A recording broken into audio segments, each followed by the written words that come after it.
बिस्मिल्लाहिर्रहमानिर्रहीम। अस्सलाम वालेकुम स्टूडेंट्स एंड वेलकम बैक।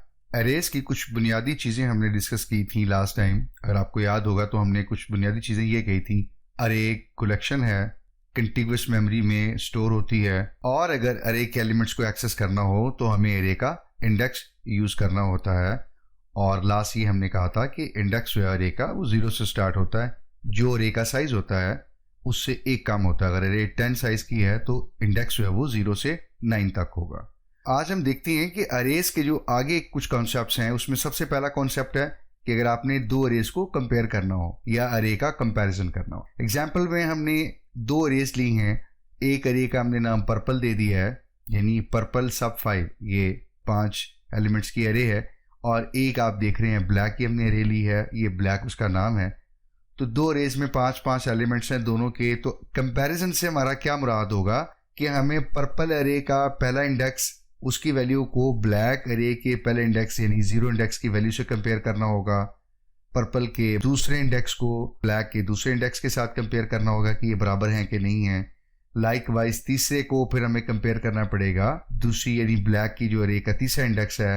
और इसी तरह से बाकी सारे इंडाइसेस जो हैं वो हमें 1 बाय 1 कंपेयर करने पड़ेंगे। तो अगर ये सारे इंडाइसेस 1 बाय 1 बराबर हैं तो हम कह सकते हैं दो अरेज जो हैं वो इक्वल हैं। एक चीज़ आप यहाँ पे देख रहे होंगे कि पर्पल सब 0 से लेकर पर्पल सब 4, ब्लैक सब 0 से लेकर ब्लैक सब 4, ये दोनों रिस्पेक्टिव इंडेक्सेस या इंडाइसेस जो हैं वो कंपेयर हो रहे हैं।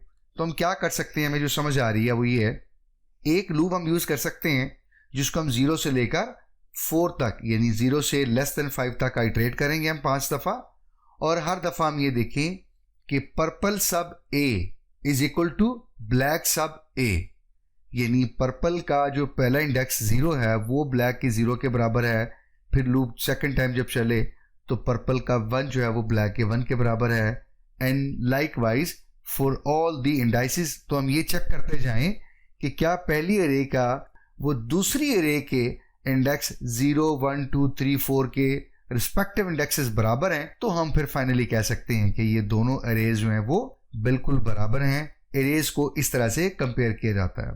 लास्टली दो अरेज उस वक्त कंपेयर होंगी, नंबर 1 एक अरे का और दूसरी अरे का जो साइज है वो दोनों बराबर हैं। नंबर 2 अरे 1 का जो पहला इंडेक्स है उसकी जो वैल्यू है अरे 2 के पहले इंडेक्स की वैल्यू के बराबर है। अरे 1 की सेकंड इंडेक्स की वैल्यू दूसरी अरे के सेकंड इंडेक्स की वैल्यू के बराबर है।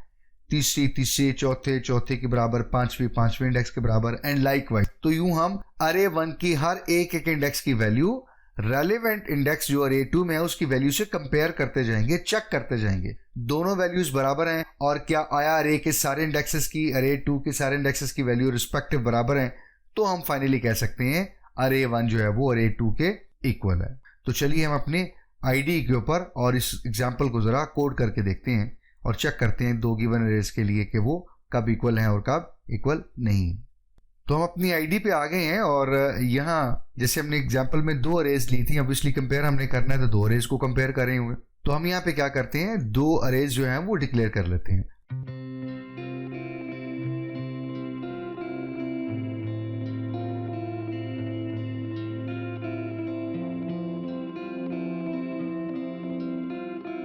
तो हमने दो अरेज ले ली, एक पर्पल उसका साइज 5 और एक ब्लैक उसका साइज भी 5। अब हम क्या करते हैं, एक बूलियन वेरिएबल ले लेते हैं, इज इक्वल।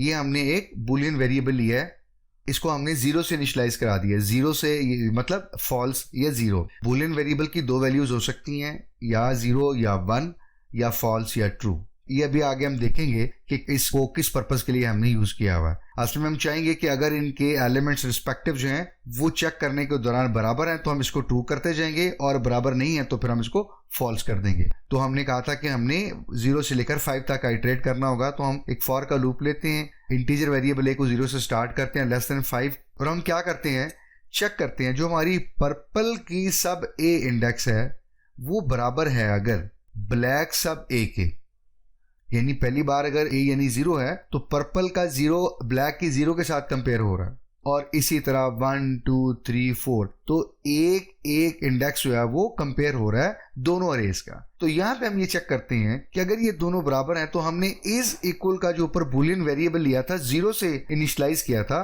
उसको यानी हमने फॉल्स किया हुआ था, तो उसको हम कह देते हैं कि ट्रू है, इज इक्वल ट्रू।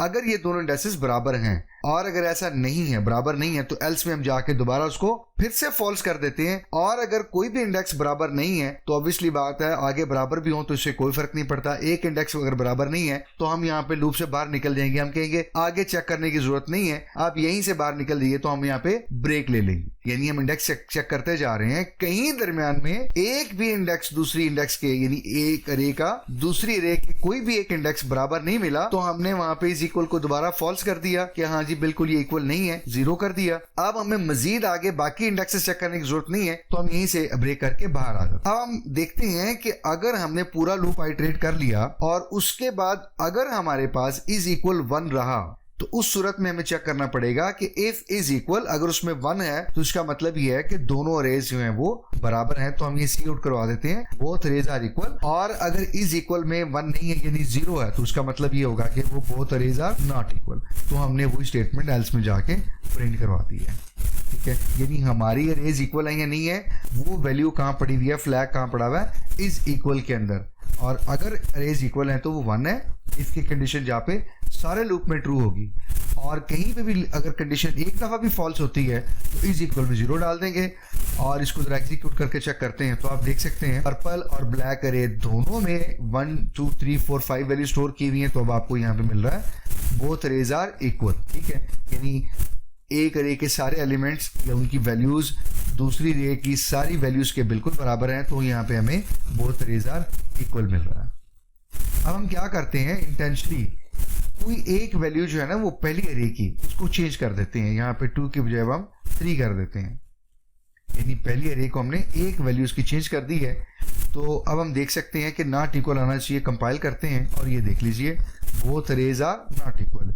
यानी लूप जब पहली इटरेशन में चला 1 इज इक्वल टू 1 बिल्कुल ठीक है, इज इक्वल टू 1 हो गया।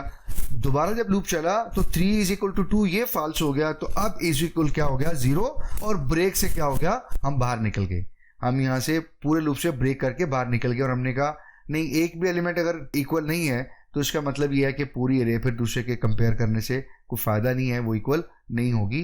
तो यहाँ पे ये इसलिए हमें क्या मिला, अरेज आर नॉट इक्वल। तो यूं दो अरेज को हमने कंपेयर कर लिया। लास्टली हम दोबारा एक दफा देख लेते हैं कि अगर एक अरे ने दूसरी के साथ कंपेयर होना है तो दो चीजें शर्त है। एक, दोनों अरेज का साइज बराबर होना चाहिए। पहली अरे में 5 एलिमेंट है, दूसरी में 5 एलिमेंट है, तो वो कंपेयर हो सकती हैं। दूसरी बात, पहली अरे का हर इंडेक्स उस पे जो पड़ी हुई वैल्यू है वो दूसरी अरे के रिस्पेक्टिव इंडेक्स पे जो पड़ी हुई वैल्यू है दोनों को बराबर होना चाहिए। उम्मीद करता हूं कि बात समझ आ गई होगी। इसको जरा एक एग्जांपल कीजिएगा तो मजीद वाज़ेह हो जाएगी इंशाल्लाह। बहुत शुक्रिया। नेक्स्ट कंटेंट में इंशाल्लाह आपसे बात होती है। टेक केयर, अल्लाह हाफिज।